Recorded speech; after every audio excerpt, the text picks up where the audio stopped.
आप देख रहे हैं एक्सप्रेस न्यूज़ भारत और मैं हूं आपके साथ मानसी। सारे विधानसभाओं का रुख करने के बाद फिलहाल हमारी टीम छोटवाड़ा विधानसभा में है, जो कि एक हाई प्रोफाइल विधानसभा मानी जाती है और काफी बड़े क्षेत्र की विधानसभा भी मानी जाती है। वहां से निर्दलीय प्रत्याशी आशु जी मेरे साथ मौजूद है। सर, बहुत-बहुत स्वागत है पहले तो आपका। जी, धन्यवाद। ठीक है। सर, ग्राउंड लेवल पर भी हम लोग गए, लेकिन मुझे एक चीज़ समझ में नहीं आ रही है। जनता विरोध कर रही है जिन प्रत्याशियों को बीजेपी पार्टी टिकट दे रही है, क्योंकि बीजेपी पार्टी उन प्रत्याशियों का टिकट काट रही है, या तो वो पूर्व विधायक रहे हैं, किसी न किसी पोजीशन पर रहे हैं और समाज में एक वोट बैंक अपना लेकर रखते हैं। लेकिन उसके बाद बीजेपी पार्टी सांसदों को टिकट दे रही है। तो ये कौन से गणित की जो राजनीति है, चुनाव में इस बार बीजेपी पार्टी कर रही है। आप भी टिकट मांग रहे थे, लेकिन उसके बाद टिकट नहीं मिलने के बाद आप निर्दलीय खड़े हुए मैदान में। तो सबसे पहले जनता भी यही चाहती है, क्योंकि जब हमने जाकर देखा कि जनता लगातार विरोध कर रही है, क्योंकि उनके समर्थकों को टिकट मिलना चाहिए, वो नहीं मिल रहा है। आप इससे क्या समझते हैं? ऐसी कौन सी राजनीति यहाँ पर चल रही है? देखिए, ये टिकट वितरण जनता की भावना को देखते हुए नहीं किया गया और मेरा ये मानना है पार्टी को कार्यकर्ताओं की जन भावना को ध्यान में रखते हुए ये टिकट वितरण करना चाहिए था। और मुझे लगता है कि पार्टी को लगता था कि ये बड़ा चेहरा है और सीधा मैदान में भेजेंगे तो जीत कर आ जाएंगे। सबसे बड़ी बात यह है कि लोकसभा का चुनाव अलग होता है, विधानसभा का चुनाव अलग होता है। और लोकसभा के किसी भी कैंडिडेट को यदि विधानसभा में भेजेंगे तो निश्चित तौर पे आप मान के चलिएगा वही व्यक्ति सक्सेस हो पाएगा जो ग्राउंड में रहा हो, जिसने सेवा की हो पद पे रहते हुए। और इस टिकट की बात करूं तो राज्यवर्धन सिंह जी ने 10 साल में अभी तक ऐसा कोई कार्य झोटवाड़ा में नहीं किया जिसके लिए जनता उनके पलक पावड़े बिछा के उनका स्वागत करे। बजाय इसके वो नदारद रहे और कभी जनता के बीच में आए नहीं, काम किए नहीं। तो आज जनता उनको काले झंडे दिखा रही है, कार्यकर्ता काले झंडे दिखा रहे हैं। और सबसे बड़ी बात यह है कि उन्होंने 10 साल में, काम अलग बात है, कार्यकर्ताओं को मान सम्मान भी नहीं दिया, फोन नहीं उठाते थे, किसी से संपर्क में नहीं रहते थे। 5-5, 6-6 पीए रखते हैं, वो पीए डायरेक्ट बात नहीं कराते हैं, उनके इंस्ट्रक्शन होंगे। तो जनता त्रस्त हो गई 10 साल में। और वहां तक तो ठीक था कि मोदी जी के नाम पे, राष्ट्र के नाम पे जनता ने वोट दिए 2 बार और 10 साल उनको दिए अपने जीवन के। अब विधानसभा में अगर फिर उन्हीं को भेजा गया है तो जनता को पता है कि जिन्होंने हमारे 10 साल को किसी काम में नहीं लिया, कोई विकास नहीं करवाया, जनता के बीच में सुख दुख में नहीं रहे, कभी फोन नहीं उठाए, कभी मिले नहीं।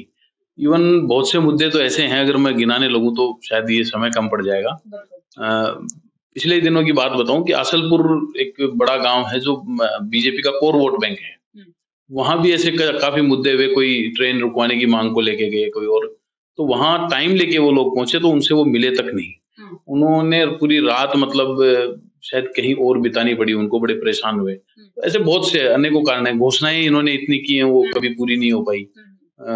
और आज वो उसको बता रहे हैं कि साहब मैंने ये काम कर दिया, जबकि वो धरातल पे नहीं है। ऐसे काफी मुद्दे रहे, विरोध काफी था, इस वजह से ये टिकट वितरण कर। आगे भी बातचीत करेंगे। थोड़ा परिचय हम आपको दे देते हैं। इस सीट पर बीजेपी का कब्जा था, लेकिन पिछली बार लालचंद कटारिया जी को जीत मिली और सीट कांग्रेस के खाते में चली गई। लेकिन उसके बाद भी आशु जी जिस तरीके से लगातार समाज में जाके जनता से मिल रहे हैं, आशु जी 2 बात आपने यहाँ पर कही। सबसे बड़ी बात, सांसद को टिकट मिलना मीन्स लोगों की नजरों में एक उम्मीद बंधाना कि एक बड़ा चेहरा है।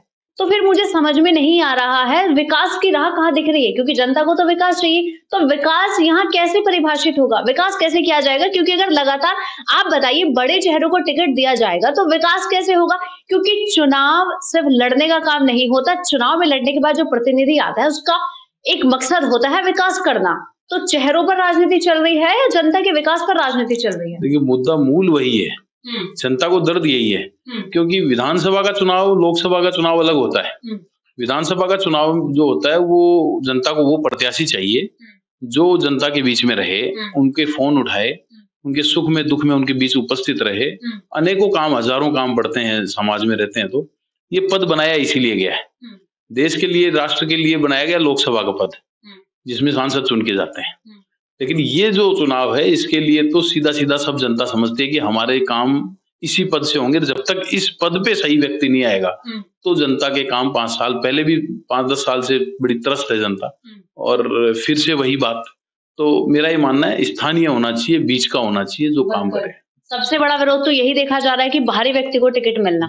सर, दूसरी बात, मैं यहाँ के अगर मुद्दों की बात करूं, स्थानीय मुद्दों को हम ले तो पानी का और चिकित्सा का सबसे बड़ा मुद्दा रहता है, जो कि अब तक समझ में नहीं आ रहा, घर घर पानी नहीं पहुंचा है। अगर जनता अपना ताज आपके सर पहना देती है, तो कितने समय के अंदर, हालांकि ये तो तय नहीं होगा कि कितने समय के अंदर इतनी बड़ी समस्या का समाधान निकल सके, किस तरह से आप लेके चलेंगे, क्योंकि पानी और चिकित्सा बहुत बड़ी समस्या है यहाँ की, क्या रुख रहेगा आपका काम करने का? देखिए, मैं और नेताओं की तरह देखिए झूठे वादे नहीं करता हूँ, और मेरा ये रिकॉर्ड है, मैंने जो कहा है वो किया है। मेरी जुबान की वैल्यू पूरे जोटवाड़ा विधानसभा क्षेत्र में, मैं कोई घोषणा करता हूँ उसको पूरी करता हूँ। अब आज आप देखिए कि मैं बात करूं, मैंने जो भी घोषणाएं की हैं आज तक वो मैंने पूरी की हैं।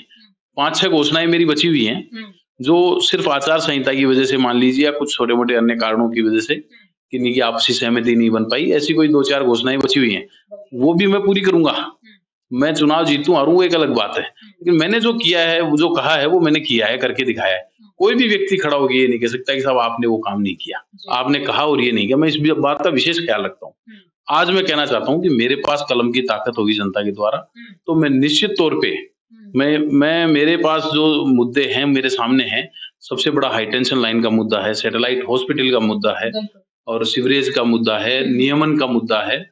ये इन समस्याओं पे मैं इतना कहूंगा कि मैं मेरी ताकत से एक कदम आगे रखकर और इसके लिए पूरा प्रयासरत होकर इनको पूरा करने का 100% प्रयास करूंगा। वो लगेगा जनता को कि मैंने प्रयास किए हैं। तो राजस्थान में 2 ही चीजें देखी जाती हैं, 2 सरकारों के बीच में सीधे लड़ाई होती है, भाजपा और कांग्रेस। आप निर्दलीय चुनाव लड़ रहे हैं, जब आप जाते हैं तो जनता आपसे उम्मीदें भी लगा रही होगी। किस तरह का विरोध आपको देखने से मिलता है? पार्टियों के विरोध देखने को मिलता है या फिर विकास के मामले ज्यादा उठाए जाते हैं? विरोध किस तरह का देखने का मिल रहा है? देखिए, मेरा ये मानना है, आप देखती हैं कि हर बार 20 से 25 विधायक निर्दलीय ही जीत के आते हैं, और वो लोग होते हैं जो ग्राउंड पे रहते हैं। निर्दलीय चुनाव जीतने वाला कभी भी आप उठा के देखिएगा कोई पैराशूट नहीं होता।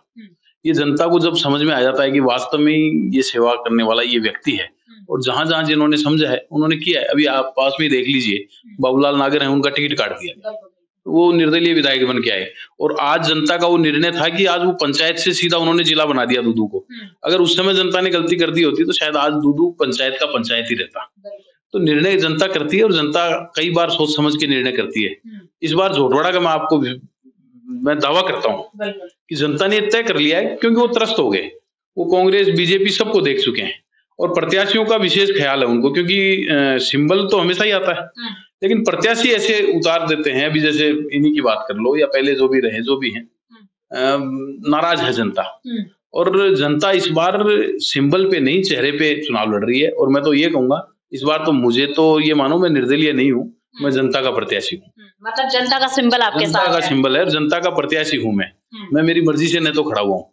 मैंने सबको बुलाया था 14 तारीख को, मैंने बात की मुझे खड़ा होना चाहिए, उन्होंने सबने कहा कि मैं बिल्कुल आप खड़े हुइए, और चुनाव आप नहीं हम लड़ेंगे। हर व्यक्ति आशु सिंह सूरपुरा बन के आज चुनाव लड़ रहा है। आप देख रहे हैं कि पार्टी के कैंडिडेट को 50 लोग साथ में लेके चलने पड़ रहे हैं, खुद को उनको भीड़ साथ में लेके चलनी पड़ रही है, 8-10 गाड़ियों में। मैं अकेला चलता हूँ गाड़ी में, और जहां पहुंचता हूँ वहां पे जो पलक पावड़े बिछा के स्वागत कर रही है जनता, खड़े रहते हैं। 2-2 घंटे लेट हो जाता हूँ सभाएं ज्यादा होने की वजह से, फिर भी आप देखिए ये नजारा साफ देखने को मिलेगा कि पार्टी को लोग कितना पसंद कर रहे हैं और चेहरे को कितना पसंद कर रहे हैं। और मेरा मानना है चेहरे को नहीं, ये मेरे सेवा कार्यों को पसंद कर रहे हैं। उनका एक विश्वास है कि ये व्यक्ति अब हमारे लिए काम करेगा। बिल्कुल। सर, मुझे बताइए क्या संदेश आप अपने विधानसभा की जनता को देंगे, क्योंकि जिस तरह से आप बता रहे हैं आप जनता के सिंबल पे चुनाव लड़ रहे हैं और जनता आपके कार्यों को पसंद कर रही है, तो क्या संदेश आप देना चाहेंगे? उसके बाद आखिरी सवाल भी मेरा आपसे रहेगा। आखिरी सवाल ये रहेगा कि टिकट ना मिलने से आपकी समझ क्या कहती है, क्योंकि आपको टिकट ना मिलना, क्या वजह हो सकती है इसके पीछे?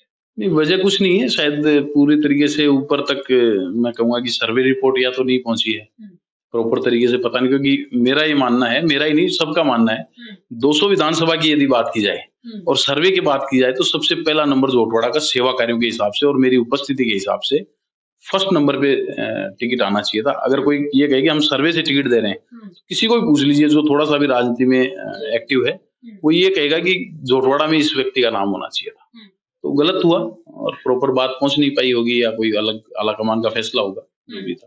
ठीक है, तो संदेश क्या रहेगा आपका, आपकी विधानसभा की जनता है कि मेरा ये कहना है कि हर 5 साल में एक समय आता है, व्यक्ति कोई भी 15 दिन पहले अगर टिकट लेके आए और फिर 5 साल गायब रहे, उस व्यक्ति के बजाय उस व्यक्ति को चुने जो हर वक्त 24 घंटे आपके बीच में रहता हो, आपके सुख दुख में काम आए।